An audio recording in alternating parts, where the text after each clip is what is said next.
If you have ever watched your child demolish a bag of kids' snacks and thought, is this actually okay, or am I ruining their health?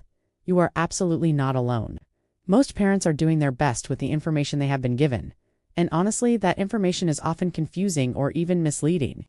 Today, we are talking about the shocking truth about kids' favorite snacks, why so many kid-approved options are working against your child's health and behavior, and most importantly, simple swaps that won't cause a snack time meltdown. So, if you are tired of feeling guilty every time you open the pantry, stay with me, because this is going to make things feel a lot simpler and a lot less scary. Let's start with the real-life struggle. You are in the grocery store. Your child sees the colorful boxes with cartoon characters, and suddenly it is a negotiation. Can I have this? Everyone at school has these. You never let me have anything fun. Or maybe it is after school and they are starving. You are exhausted, and the fastest thing is that bag of crackers, fruit snacks, or a sugary yogurt tube. You know it is not the best, but you tell yourself at least it is not candy, right? Then, a little while later, they are bouncing off the walls, moody, or melting down over the tiniest thing, and you are left wondering if it is just their personality or maybe the food. If that sounds familiar, you are exactly who this video is for. First, I want you to hear this clearly. You are not a bad parent for buying these snacks. You are a busy parent in a food system that markets hard to your kids. My goal is not to scare you, but to give you simple tools so you feel in control instead of overwhelmed. Let's talk about why this happens. Here is the first big truth. Many kids' favorite snacks are designed more for profit and marketing than for nutrition. Bright colors, cartoon characters, words like fruit, whole grain, or yogurt stamped on the front, all of those make something look healthy, even when the actual ingredients tell a different story. Companies know that if your child begs for it, it is going in the cart. So, they load these snacks with three things: kids, brains, love, sugar, refined carbs, and salt. When your child eats something like fruit snacks, sweetened yogurt, puffs, or certain granola bars, their blood sugar can spike quickly. That spike might look like a sudden burst of energy, excitement, or a happy high. But then comes the crash: irritability, whining, tiredness, and more cravings. It is not that your child is dramatic or difficult.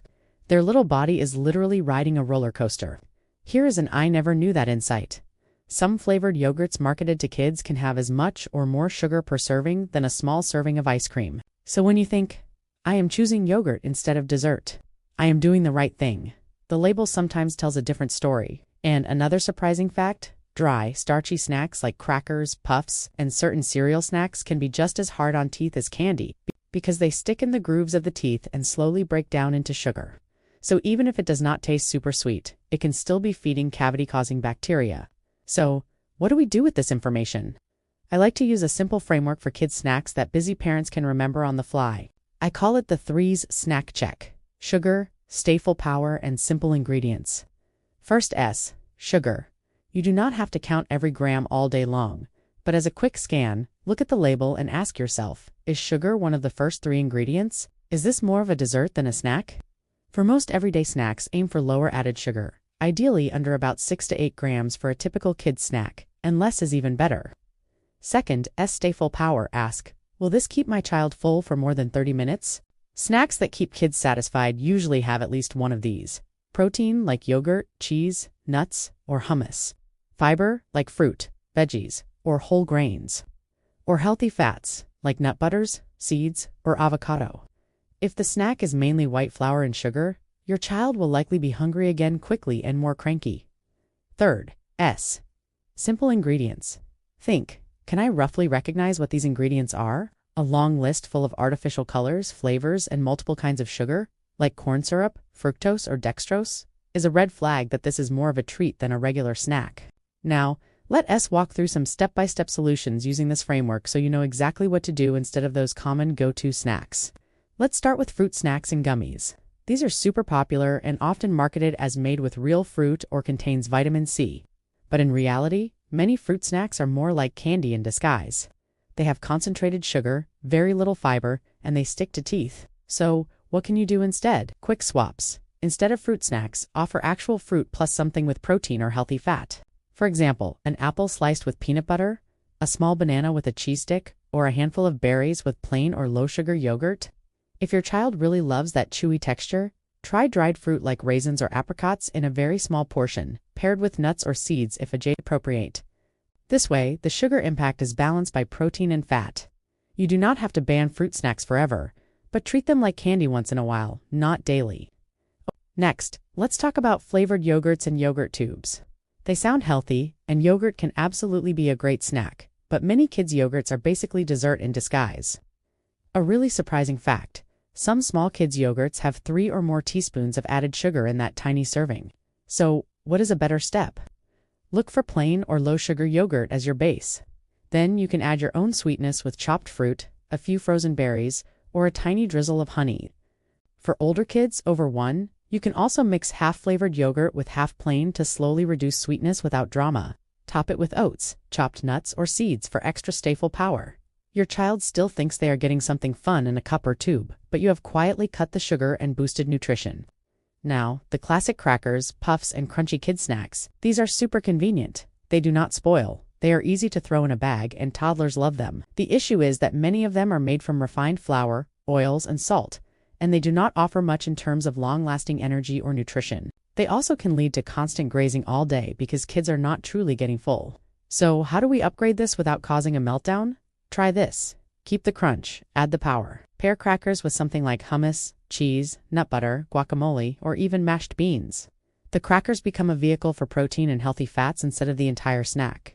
If your child loves puffs, gradually mix them with something more nutritious, like whole grain cereal with less sugar, small rice cakes, or roasted chickpeas for older kids. Over time, let the ratio shift so there is more of the nutritious option and less of the puff.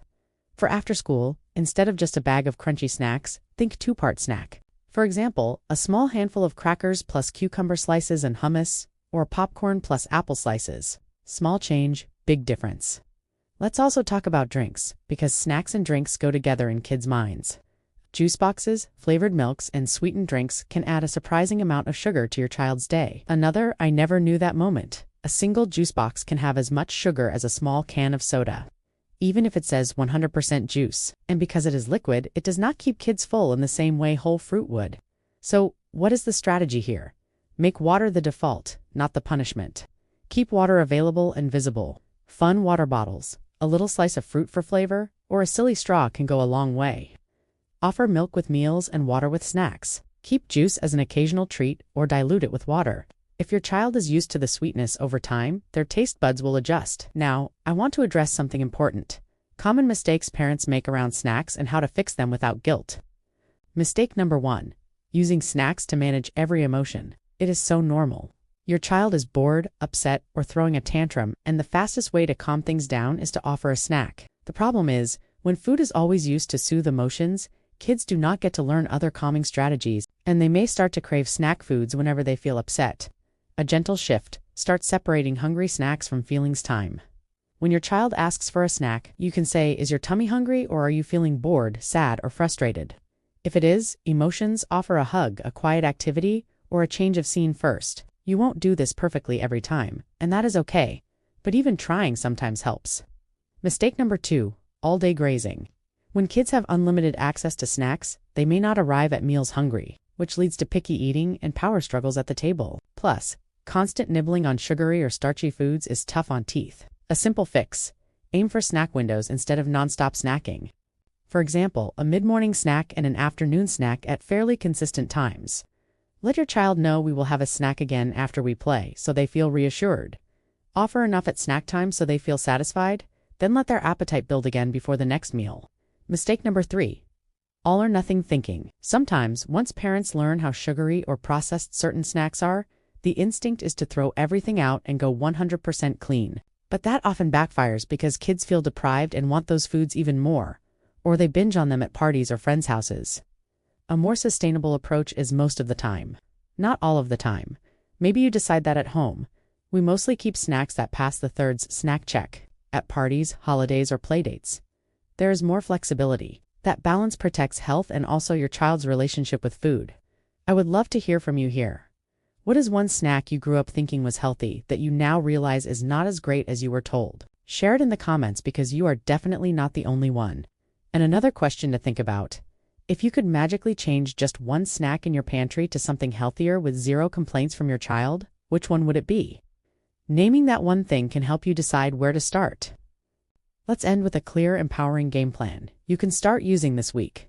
Step 1. Pick one snack to upgrade. Don't overcomplicate it. Maybe it is swapping fruit snacks for real fruit plus something like cheese or yogurt. Maybe it is switching from high-sugar yogurt to low-sugar or plain mixed with fruit.